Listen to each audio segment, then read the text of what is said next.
Here, the class will last only 5 minutes and we will be done.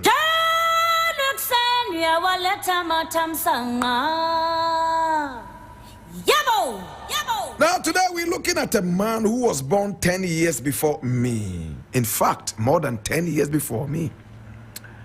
He was born on the 30th of September, same month Blakk Rasta was born in.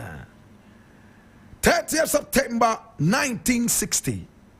And he was born in Nyeri, in Kenya. Today, my brother, my sister, we are talking about a man who wrote a lot and propagated African history, culture, and heritage. This is the man, Simon Gikandi. Simon E. Gikandi was born on the 30th of September in 1960. He was born into a Presbyterian family. And right from the start, church was his thing. He went to church. He read the Bible.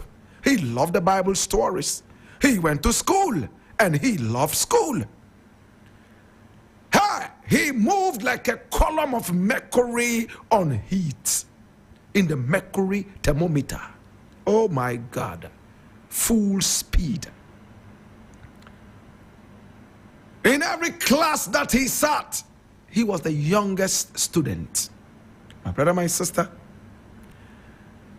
He rose very steadily until he graduated with first-class honors in literature from the University of Nairobi in Kenya.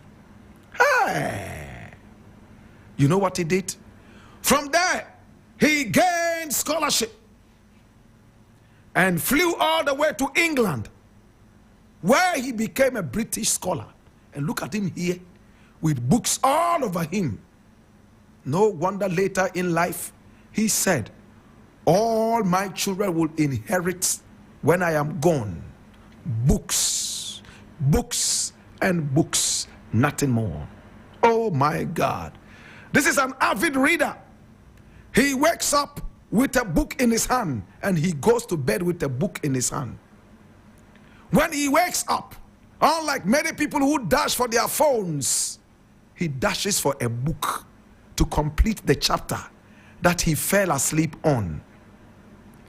He says that one of his biggest dislikes is when he has to read an interesting book.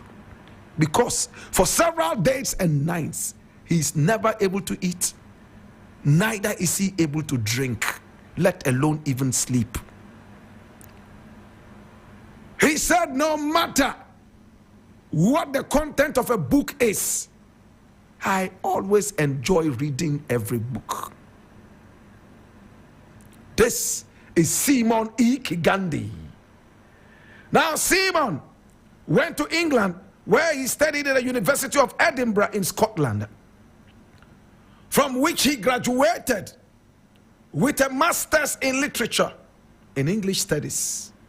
And then he moved on to Northwestern University, my brother, my sister, which is a private research university in Evanston, Illinois, in the United States of America. It was established in 1851. My brother, there, he graduated with a PhD in English. Everything about this man, English, English, English, English, English, literature, literature, literature, literature. My brother, my sister, his major fields of research and teaching, my brother, my sister, are the Anglophone literatures and cultures of Africa, India and the Caribbean, and post-colonial Britain, the Black Atlantic and the African diaspora. He is also interested in the encounter between European and African languages in the modern period, literature and human rights, and writing and cultural politics. Oh gosh. And this is one of his books, Slavery and the Culture of Taste. By the great Gikandi. Hey. He's an author of many articles and books, including Writing in Limbo, Modernism and Caribbean Literature, maps of Englishness, writing identity in the culture of colonialism. And of course, he also wrote with Ngugi wa Thiong'o. Oh Lord, another Kenyan stalwart writer. He's won several awards around the country, and he's co-written books, which is very rare, especially in the world of literature. He co-edited the Cambridge History of African and Caribbean Literature, and he was the editor of the Routledge Encyclopedia of African Literature. Such a great brain. Hey!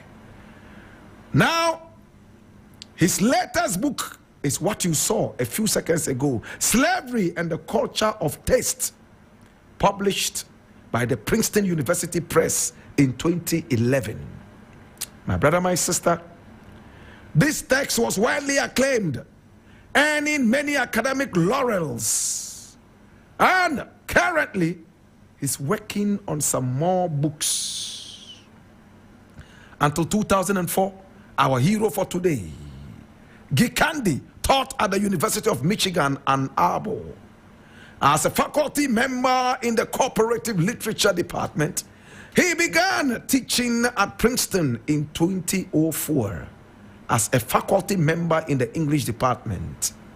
Gikandi has also held positions at the University of Massachusetts, Boston, and also Harvard University and California State University, Bakersfield. He's won several awards and has been honored several times.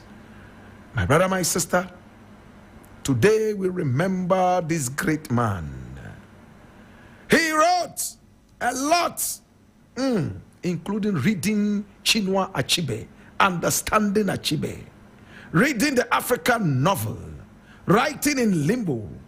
Ngugi wa Thiong'o, he wrote about him. Slavery and the Culture of Taste.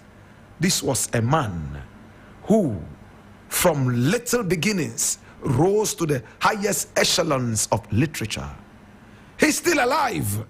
This is the man we're talking about, Simon E. Gikandi. Simon E. Gikandi. Today we remember you, and we thank you for writing our history, writing our heritage and our culture.